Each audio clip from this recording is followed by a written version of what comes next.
Road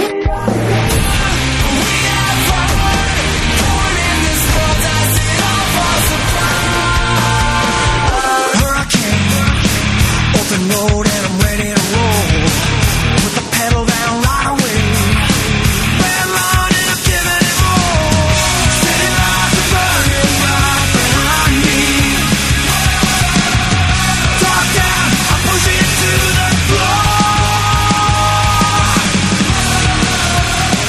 All right, welcome back, guys, to another Sunday edition. As you can see here, Tasteless is not with me. My name is Susie Kim, better known as, oh god, I can't even talk today. Better known as Lil Susie. With me is Jason Lee. Now, I don't look like Nick, do I? No, you don't look like Nick. So, you want to tell us why you're here and Nick's not? Well, of course, Nick is over at out there checking out some other stuff, doing some game casting over there. So, filling in for him just for this week, I'm going to be checking things out here at the Averatec Season 2. Yeah, and I mean, Jason was here last season. I don't know if you guys checked out Season 1, but there were days where Nick couldn't make it in because of other duties.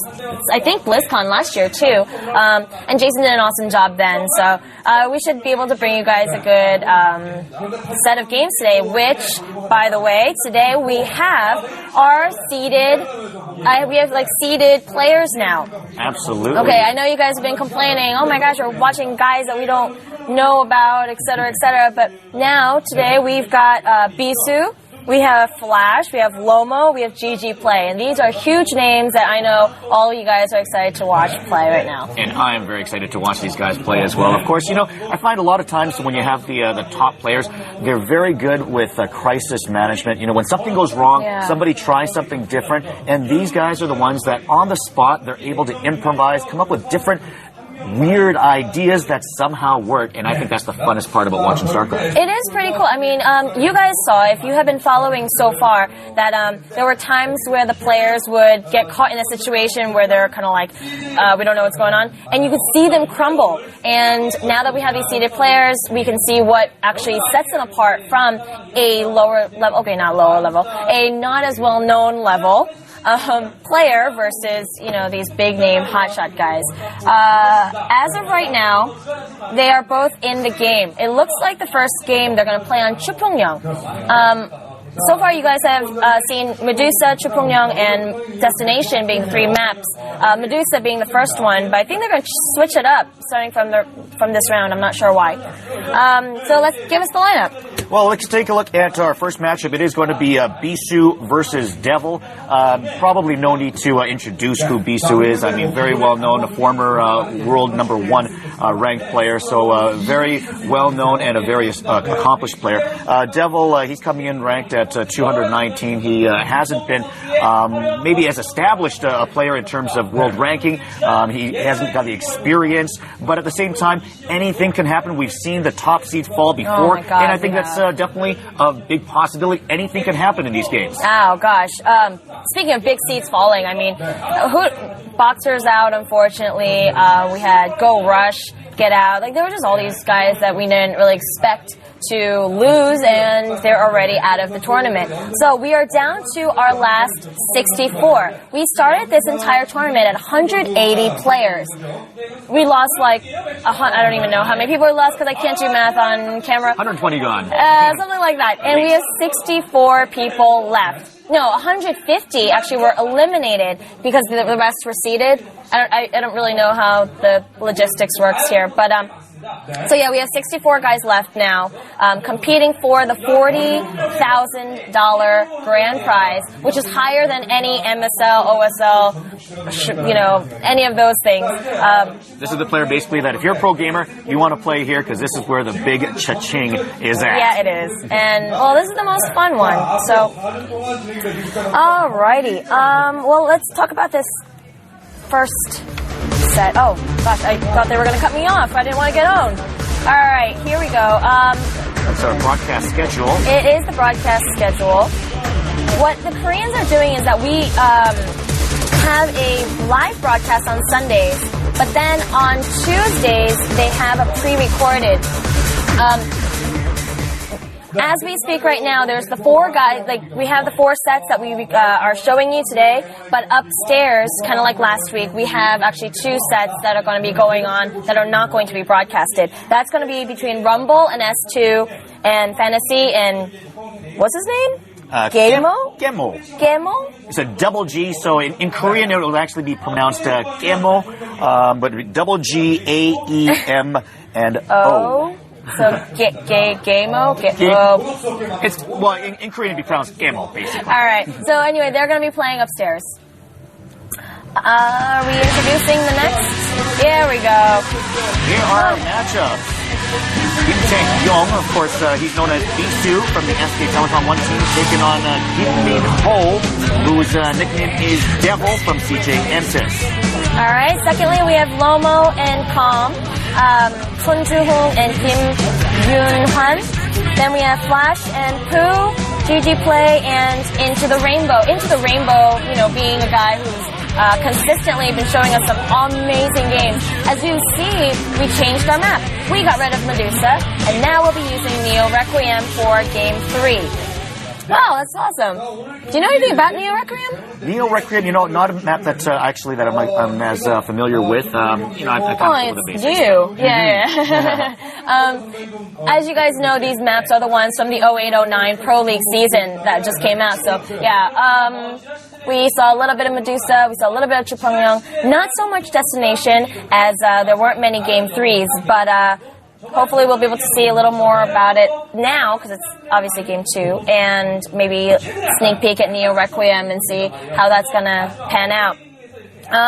So let's talk about this first matchup between Bisu and DeviL. What do you think? Well, I think obviously the popular decision is going to go with Bisu simply because of name brand value, what he brings to the game. Like I said, his ability to improvise on the spot when his opponent maybe tries something that he hasn't seen before, maybe do some sort of a risky play, an early rush perhaps, or just doing something that might be a little more unconventional. A lot of players can fold under the pressure, not maybe know what to do in that situation, but what I find is that top players, the more experienced players that have put themselves into these situations before, they're able to kind of think up different ideas, different ways to overcome these situations. Yeah. Bisu is definitely one of those players that is able to improvise. Yeah, he is.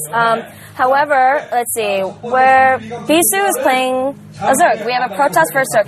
Hey, you know how we've had all these Terran versus Zerg games? Today is Zerg Day. We've had an Ace Day, we've had a Terran Day, now we have a Zerg Day. So we have Bisu here. What do we know about Bisu? We're there in Season 2, he is seeded. Right now, his Kessler ranking is number 10. I think last month he was 11. Coming into October, he has risen to rank 10 now. The last 2 Zergs he played, he beat them both. He played July and Odin. So, I mean, so far so good with him beating Zergs, and being that DeviL is a newer player, I think he'd be okay. Speak of the DeviL. Speak of the DeviL, we see him right there. You see his accomplishments in Season 2, the players that he's beaten along the way, and his current record 25 and 25 to leave him ranked at 216, sorry. Yeah. He's actually moved his way up. He was 219 there last week, so definitely a player that's on the rise. He's been on a hot streak, and you know, one thing that I find is you got a player that's been hot, everything's kind of falling into place for them, you're just playing with confidence, anything can happen in your favor. Yeah, but as we saw there on Season 1, he was eliminated in the round of 64, and here he is now today in the round of 64, so we'll see how far he can get this season. Playing against Bisu, though, I kind of feel bad for him. I mean, that's tough. Absolutely. I mean, basically, when you're playing a tournament this large, if you want to kind of separate the boys from the men, eventually you have to be able to take on some of the better players and take them down. Obviously, that is the point that DeviL has reached right now, as he's now coming up to the seeded players. Yeah. Well, actually, here's a little cute tidbit. DeviL, Bisu, and I'm going to throw it out there, Hydra, they're all actually the same age. They're all younger players, and as you guys know, age is a big deal here in Korea, especially amongst players and things like that. But of course, when you do consider that they're the same age, Bisu's still much more experienced when it comes to televised games, though.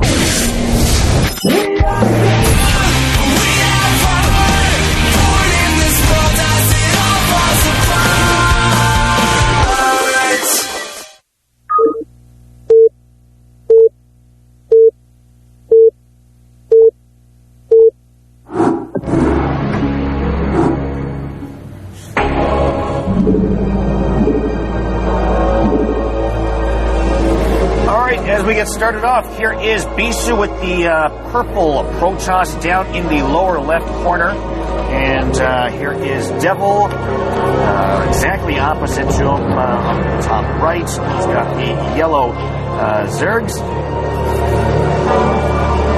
And you know, you mentioned this earlier, but Bisu, he really does look like he's lost a lot of weight. Oh, I know!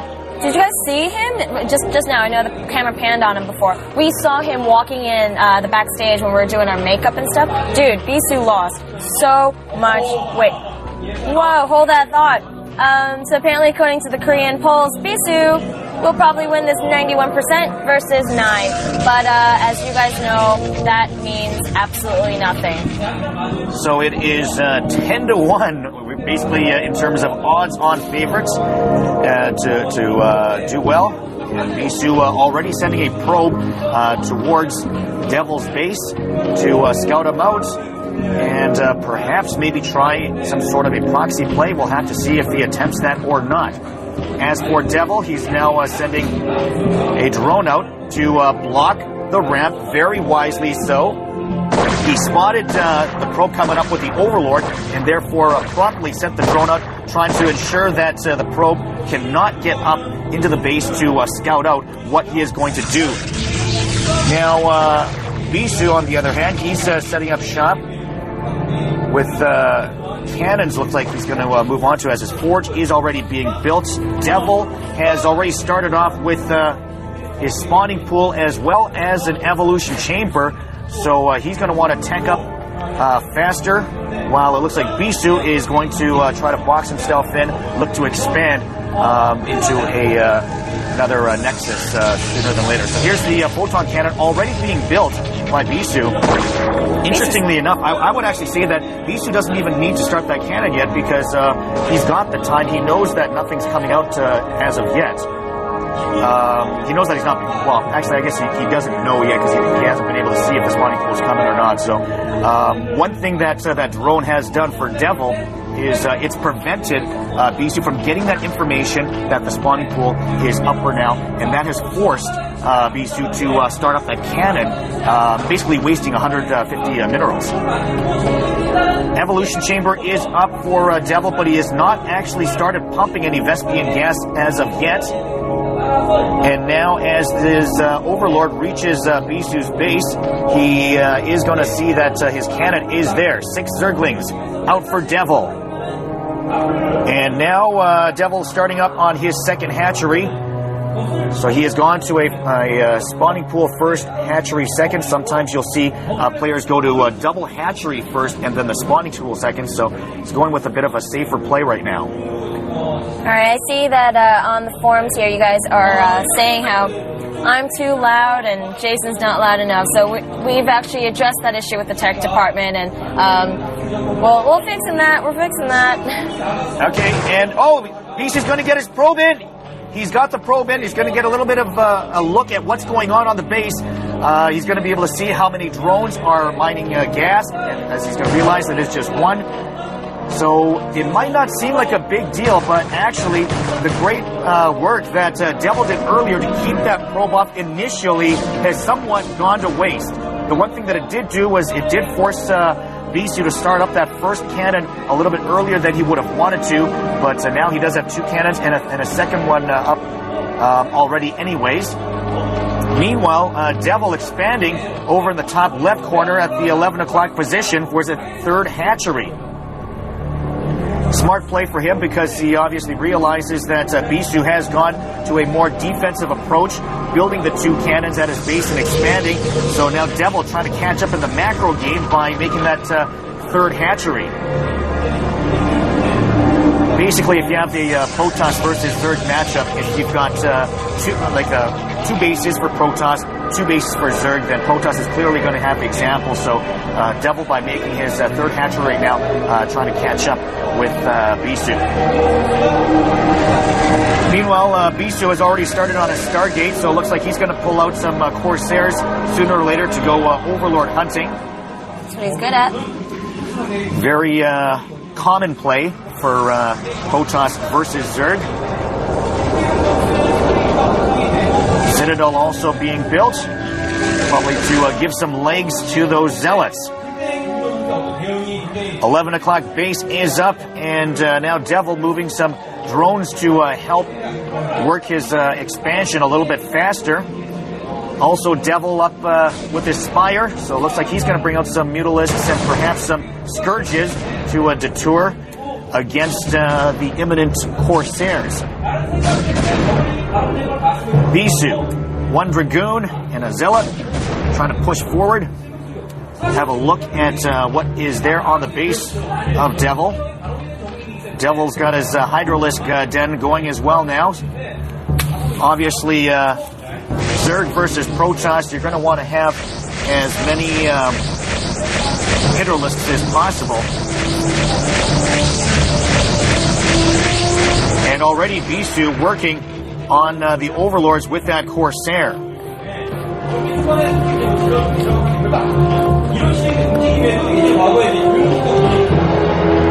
How many Corsairs do you think he actually needs out there? Well, obviously, if you get your Stargate out, you don't want to just have one, because it'd be a waste of building the Stargate to produce just one Corsair. At the same time, you'd like to probably have at least 3 or 4 out there to work on those Overlords. Obviously, if you build too many and DeviL counters with some Hydralisks, then it could end up becoming a big deficit in terms of money. But it's all going to come down to how many Overlords you can take down. He's already knocked off 1. If you can get the second, there's the second Corsair right now. One, yeah. And that's going to work these Overlords down much faster, even with the Hydralisk there to help out. Now, that's also forcing DeviL to bring out those Scourges, which he has done now, roaming around his Overlords to try to protect them to combat against the Corsairs. And immediately, Bisu pulls out 2 High Templars, and he goes to Archons rather than holding on to the High Templars.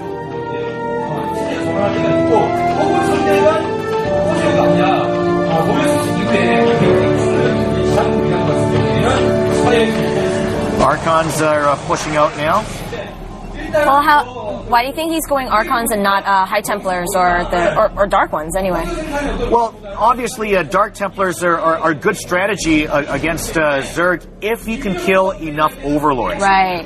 If you can get rid of some Overlords, obviously coming in with the Dark Templars are going to be very effective, because obviously the Zerg can't see the Dark Templars. But DeviL has obviously done a fairly decent job of protecting his Overlords with the Scourges, and because of that, basically I think Bisu, what he's done is realize, okay, I'm not ready to go in with the Dark Templar attack yet, because it's going to be futile, because the Overlords are going to be able to spot them. They're going to be basically wasted. I think at this point, going with the Archons, they're much stronger against Hydralisks as well as Zerglings. So to go with the Archons, it should be much more effective with what he's got going right now.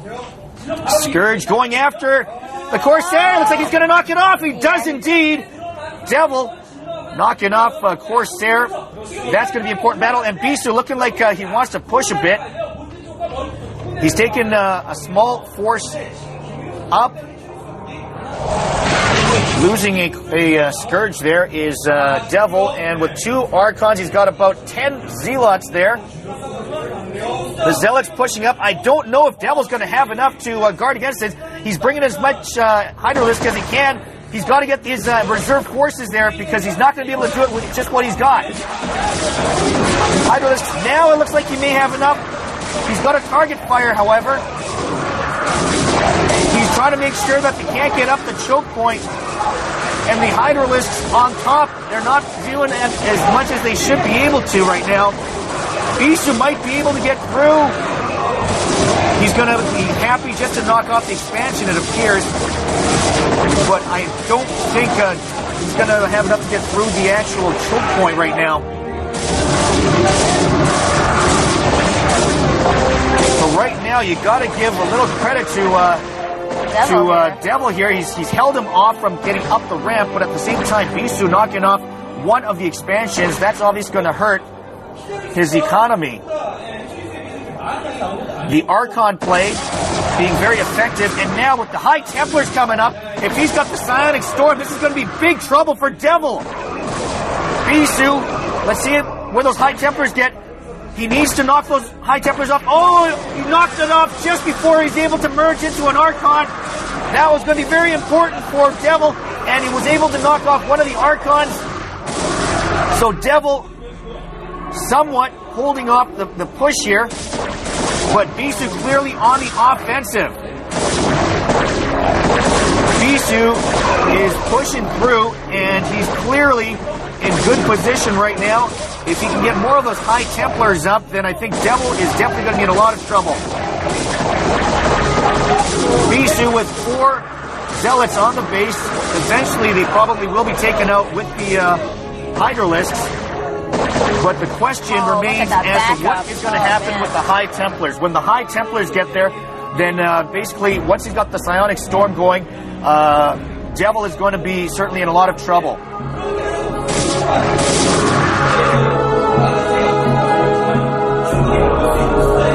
Right now, DeviL just reeling against the ropes. He's doing the best he can to hold off this push. Zealots and High Templars versus strictly Hydralisks. And here comes the Templars. 4 of them probably be able to pull off 8 storms with that. Mutalisks out. The storm, not a very effective storm there by Bisu. He's kind of wasted that, actually. He would have liked to have been more productive with that Psionic Storm. And no, and there's still that GG. It doesn't matter. It doesn't matter at all. So Bisu pulls it off.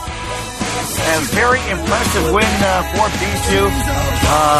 The first push, going with the Archons, I think that was a very wise decision. I'm pretty sure that DeviL probably wasn't ready for that. He was probably expecting to see Dark Templars, maybe some more Dragoons, but all of a sudden he's got 2 Archons in there, pretty much dominating with the Zealots against his army, which said strictly Hydralisks. A great game by Bisu. It is strictly the first game, of course, in the best 2 out of 3. They do have a couple of more games to go, perhaps maybe just one more, but a very impressive victory by Bisu. You know, one of the things, we will go back to the very beginning. We talked about how Bisu came in with the cannons. Mm-hmm. He went with the cannon early. He lacked information as to what DeviL was doing, but he got that probe in later, was able to get a little more information, slowed things down, and was able to go for an impressive push. All right, and just kind of like what you mentioned earlier, what can you expect? It's Bisu, right? He's definitely got more games under his belt than DeviL does, and I guess he was able to scope out what's going on, follow the game as it was being played, and not be shaken up or startled in any way. He went ahead with it, yeah. Another factor, perhaps, was the fact that DeviL did expand. Of course, he had 3 hatcheries, but his 3rd hatchery was a fair distance away, and by the time his units were to come and help, it was just a little bit too late. It was such a far distance to travel, and he wasn't able to predict it soon enough. By the time that his Hydralisks had gotten there, he had so many Zealots as well as the Archons that were there to push, and DeviL simply couldn't defend against the push that Bisu made. Okay, looks like both players are in the next game. We are going to be playing on Destination, and yeah. So, what do you think DeviL is going to do next? Well, I think obviously a little more information would have helped him out. I think if he had been able to get his Hydralisks there a little bit sooner, it might have been a help at that point. But simply, I mean, I'm not going to say that there's nothing he can do, because obviously there's always a way to beat the player.